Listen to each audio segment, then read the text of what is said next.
পৃথিবীতে সবকিছুই মাপকাঠি দিয়ে পরিমাপ করা গেলেও সবকিছু প্রকাশ করা গেলেও কিন্তু ভালোবাসা এটা কখনোই সম্ভব না। এটা কখনোই মাপকাঠি দিয়ে পরিমাপ করা যায় না। এটা একান্ত নিজেদের মনের ভিতর থাকে। চাইলেও আমরা কিন্তু হাজার চেষ্টা করে মানুষের মনের মতো করে বোঝাতে পারবো না। এই তো রাতের বেলা এসেছে ভাইরাল চা খেতে। সো হ্যালো এভরিওয়ান, আসসালামু আলাইকুম। আমি মাইমুনা আক্তার স্মৃতি। আজকে সন্ধ্যাবেলা কিন্তু আমরা কোনোভাবে কোনো নাস্তা এড়িয়ে করিনি। আজকে একটু খিচুড়ি রান্না করেছি। কেননা কয়েকদিন ধরে এত পরিমাণে বৃষ্টি হচ্ছিল, আর বৃষ্টি আসলে না খিচুড়ির কথা মনে পড়ে যায়। সেই জন্য ভাবছিলাম যে একটু খিচুড়ি করবো, মাছ রান্না করবো। আর যেহেতু মোরসের মাছ খাবে না, ওর জন্য একটা ডিম ভাজি করে নেবো। এই ছিল আজকে আমাদের রাতের খাওয়া দাওয়া। হুট করে আপনাদের ভাইয়া কিন্তু অফিস থেকে চলে আসলো, ভাবলাম যে একটু নাস্তা করে নেই সবাই মিলে, কিন্তু ও আমাদেরকে আজকে ভাইরাল চা খাওয়াতে নিয়ে যাবে।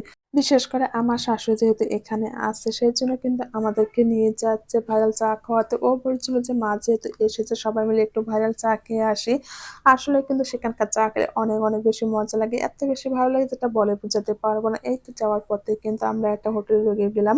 যেহেতু বলছিলাম বরাবরের মতো পরোটার লাভার, ভাবছিলাম হচ্ছে ওর সঙ্গে সঙ্গে আমরা কিছুটা সবাই মিলে পরোটা খাওয়া যাক।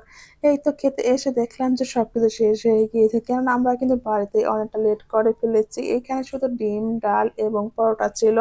ভাবলাম যে সবাই মিলে একটু ডিম পরোটা খাবো, কিন্তু কেউ নাকি পরোটা দিয়ে ডিম খাবে না। কিন্তু আমি তো ডাল খাবো না, আমি শুধু একটা ডিম দিয়ে পরোটা খেয়েছি, আর ওরা কিন্তু ডাল দিয়ে খেয়েছে। যদিও এখানকার ডালগুলো অনেক বেশি মজা লাগে, আর পরোটাগুলো কিন্তু বিশাল বড় বড়, দেখেই তো বোঝা যাচ্ছে। আর আমি কিন্তু একটা পরোটা কিন্তু সবাই একটা করে খেয়েছি। একটা পরোটা যে এত বড় সাইজের হবে সেটা তো আমি বুঝতেই পারিনি। এই তো এখানে আমরা কিন্তু ওয়েট করছিলাম। এরপর কিন্তু গরম গরম পরোটা আমাদেরকে বানিয়ে দিচ্ছিল, সেই জন্য একটু লেট হয়ে গিয়েছে।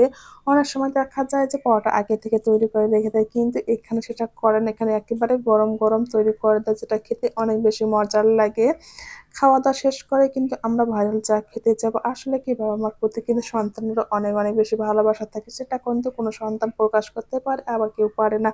ভালোবাসা এমনই এক জিনিস যেটা কখনো মাপকাঠি কিন্তু প্রকাশ কোনোভাবে করা সম্ভব না। আসলে কিন্তু ভালোবাসা একটা হৃদয় থেকে আসে, যেটা প্রত্যেকটা মানুষের হৃদয়ে আছে। আর বাবা মার প্রতি সেটা তো থাকবে অবশ্যই সন্তানের। আমার শাশুড়ি এসেছে 2 দিন হয়েছে, কালকে কিন্তু চলে যাবে। যদিও বাসায় কেউ নেই, আমার শ্বশুর একাই আছে, সেই জন্য কিন্তু চাইলেও রাখা সম্ভব হচ্ছে না।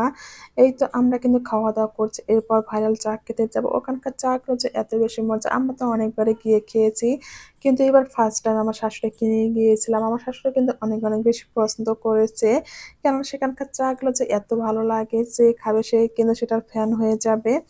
এই তো আমরা কিন্তু এখানে খেতে খেতে আরো অনেকটা লেট হয়ে গিয়েছে। সন্ধ্যার দিক না ভাইরাল চা খেতে গেলে এত পরিমাণে জ্যাম থাকে, লোকজনের ভিড়েতে তো অনেকক্ষণ ওয়েট করতে হয়, কিন্তু আজকে এত বেশি কম লোকজন ছিল।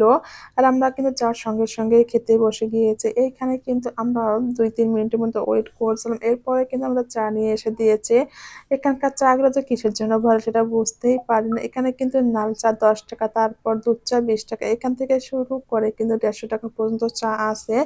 আসলে কিন্তু চা গুলো মজা, সেজন্য কিন্তু এখানকার চাকে ভাইরাল চা বলা হয়। এই তো আমরা খাওয়া দাওয়া করে কিন্তু আরো কিছুক্ষণ অনেক সময় হাঁটাহাঁটি করে কিন্তু বাসা চলে গিয়েছে। যাওয়ার সময় কিন্তু আমরা একটা আইসক্রিমও নিয়ে গিয়েছিলাম, কিন্তু আইসক্রিমটা যে বাসায় এনে ফ্রিজে রেখে দেবো সেটা কিন্তু আমাদের কারো মনে ছিল না। একটু পর দেখি যে আইসক্রিমটা একেবারে গলে গিয়েছে। তারপরেও কিন্তু সবাই মিলে অনেক মজা করে আইসক্রিমটাও খেতে খেতে আপনাদের কাছ থেকে বিদায় নিলাম। সবাই ভালো থাকবেন। আল্লাহ হাফেজ।